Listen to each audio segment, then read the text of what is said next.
So this is it, the new Toyota 86. As we were with the GR Supra and GR Corolla with the 86, we are once again late to the game. This car was introduced to Malaysia, I think, somewhere in the beginning of 2023, so well past over a year now. But no regrets driving it. As always, cars like this you need to be able to drive them, and I hope you're able to drive them because they are just something else. Now this is the automatic version. Very disappointed that it was an automatic. Cars like this need to be a manual, but it's priced at 305,000 ringgit for the automatic version. The manual version is slightly cheaper at about 290 plus. I just can't get over the price. 305,000 ringgit puts it squarely in the crosshairs of the likes of perhaps its sibling, the GR Corolla, which is roughly about 355,000 ringgit. So this being 305 and the GR Corolla being 355, should you wait and save up and get the GR Corolla instead? I'm going to answer that as soon as we are done acknowledging our sponsor. We'll be right back. Hey guys, what are some of the things that you consider when choosing a petrol brand? For me, I make sure that the petrol can keep my engine clean and also give me better mileage. I'm sure everybody thinks about this when choosing a particular brand. With BH Petrol's Infinity RON 95 04M, you get precisely that. It has special German additives that reduces the amount of deposits that build up in your engine over the long term, keeping it clean. It also has improved friction modifiers that reduces the amount of friction that your engine has to go through, ultimately giving you better mileage and making BH Petrol's Infinity RON 95 04M the right choice. Thank you for sticking around. So before we get into the question of whether this is a better buy than the GR Corolla, let's just, dive deep. So the new version of the Toyota 86 is powered by a 2.4 litre flat 4 engine. If you've been following the industry, the previous generation model was also a flat 4, but it was a 2 litre engine, and that produced slightly lesser power. This one is rated for roughly about 234 horsepower and 250 Newton meters of torque. Fun engine, no doubt. So it tops out at roughly about 216 kilometers per hour, 6.8 seconds 0 to 100. The manual version, interestingly, is not only cheaper, it's slightly faster as well, with a higher 10 km per hour higher top speed at 226, and that is 0.5 seconds faster to 0 to 100. It takes just 6.3 seconds, this takes 6.8. It's a fun engine, no doubt. It makes some really nice sounds. It's a flat 4 anyway, so if you buy this car, you change the exhaust, it's going to sound great. But it's a 2.4 litre engine. The road tax for this, it's very expensive, 1,921 ringgit. But if you can afford the 305,000 ringgit for a brand new 86, then what's 1,921 per year for the road tax, right? Now we come to the question of whether the GR Corolla is the better buy, because at 355,000 ringgit, that is powered by a 1.6 litre turbocharged 3-cylinder engine, much more powerful, a lot of fun. And because it's a 1.6 litre engine, the road tax for that is a lot cheaper as well. But this is a boxer and they're completely different animals. And if you're going to buy an 86, you can look at the grey market, or the parallel import market as we like to call it in Malaysia, and you can get one for roughly about 250,000 ringgit, 240,000 ringgit, much more cheaper than having a brand new unit.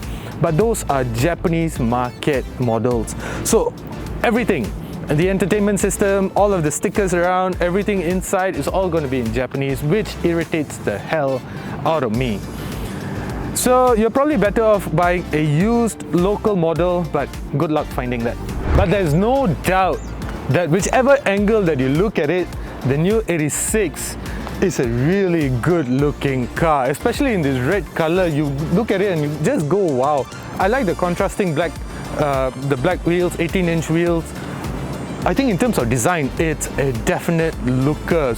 Subaru and Toyota have nailed it. If you don't already know, Subaru co-developed the 86 together with Toyota. Subaru has a sibling to the 86 called the BRZ, and that's basically just about the same car with different branding. So you can have the 86 as the BRZ, or you can have the BRZ as the 86. Now, back to my point, in terms of design, absolute looker, this is a classic traditional sports car. It's just a pity that it's just very expensive at 305,000 ringgit. Of course, if you choose to go for the manual version, you can save about 10,000 ringgit and spend that to get a nice burbling exhaust to accompany that flat 4. But if you're thinking that you can buy the 86 to, sort of go interstate driving, and if you live in Penang, you maybe want to drive to KL occasionally, likewise to Johor, whatever, I need to tell you that it has a very nearly useless boot space, because that is not going to get you very far. Well, probably like my laptop bag over here is probably good enough, maybe another smaller bag for like 3 days of clothes.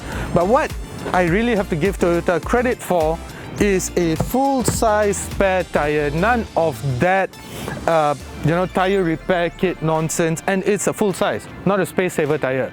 So in that sense, I think Toyota deserves a lot of credit, but it does make you wonder, if this is a sports car and saving weight is probably of utmost importance, then why a full-size spare tire? But at the same time, I cannot actually discredit the fact that this is hugely convenient. But having said that, I do know people that own a Toyota 86 and they go traveling in Thailand for like a month long, except they do it alone. The interior unfortunately does not match the exterior as far as good looks go.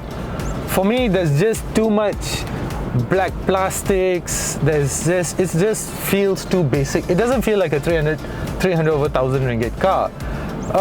I kind of understand it as well, because the Toyota 86 is supposed to be the cheap, affordable sports cars, except in Malaysia, nothing is cheap, despite what our politicians say. So it just does not feel like a very good place to be. I do, however, gotta say that the sitting position is spot on perfect. I mean, it's just a very nice. You can excuse all of this, basicness, just because the sitting position is spot on. And the new model actually has a digital meter panel, whereas the older one had an analog meter panel. This adds some drama and some aesthetics to the car. You get a digital touchscreen infotainment system. And I recently read somewhere that Toyota pays a lot of attention to how its sound systems sound like. And I gotta say that it sounds really good. So despite it not having, I think there's just about less than 8 speakers in here, but it sounds really good. So in that sense, I think you could spend a lot of time in the 86, because ultimately you'll get used to this. But you will not impress a lot of people when you tell them this is a 300,000 ringgit car, and then they step inside and they go like, WTF, man.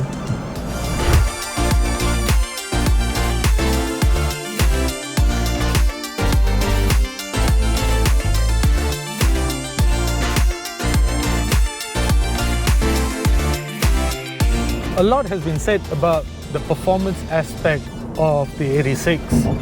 So I really don't want to be touching on something that has been spoken about so extensively as well. I think the 86 doesn't have a lot to prove when it comes to the performance aspect. So I want to talk about how friendly it is as a day-to-day sports car. Especially in this automatic configuration, it's just such an easy machine to live with on a day-to-day basis. I'm doing about 80 kilometers per hour right now, and it's just very refined in here. I just went over some speed breakers. Of course, you'll pick up on that, and the suspension is a little bit on the stiffer side as well, but I can't complain, and that is to be expected. This is, after all, a sports car. It's an 86, guys. You don't expect it to be comfortable, to be refined and stuff like that. But I also have to say that if you're going to be living with something on a day-to-day basis, you expect it to have some of the necessities. Comfort, decent, no doubt. The seats are comfortable. I do expect you to swap them out for a pair of gorgeous Recaros if you're ever going to buy this car, because why the hell not? There's nothing wrong with this, with the seats over here right now, but you don't have anything to lose, and it's totally in line with the character of the 86. It's just such an awesome machine that it deserves awesome stuff. But the other thing is, because it's small, so you don't have a lot of space to keep your stuff. I carry a water bottle around everywhere I go, and unfortunately I have to put it at the side there on the passenger side door, the door panel. The one over here I use for my smart tag. And besides that, you also expect a day-to-day machine to be fairly efficient. Right now, I'm seeing a fuel consumption figure of 14.1 liters per 100 kilometers. That's quite thirsty. But if you don't already know, boxer engines are thirsty. They are like that. That is the character of boxer engines. And let me just get through this toll. But once you want to have some fun, just got to flex your right foot, and this is where the 86 goes into its element. It's just so nice. But there's something that I want to say about the performance of this car. So right now I'm in normal mode, right? And if I switch to sports, of course it becomes a lot more aggressive. The steering wheel becomes heavier. It holds on to gear shifts longer. And right now I'm doing some really, some speeds that you shouldn't be doing. But that is the character of the 86. This is its natural habitat. At this speed, it comes totally alive. And if you want to enjoy the 86, you got to keep the engine on boil. One of my favorite roads, I'm going to see if I have time to visit that while I have this car, is Bukit Tinggi. So Bukit Tinggi is, it's a very tight road from corner to corner, and that's where you need to rely on a lot of power. So when you have small power, well, it's not exactly small, but small in comparison in comparison to the GR Corolla, I mean. It doesn't have that point and squirt kind of power. But that's okay, because if you know how to basically hold this bull by the horns, I'm sure you're going to have a lot of fun. The other thing about it being in sport mode is I think it runs on augmented sounds, because the difference in sound from normal to sport is vast. I mean, it's throatier, it's lower, it's bassier. It sounds augmented, it sounds artificial, but in a good way, like silicone boobs.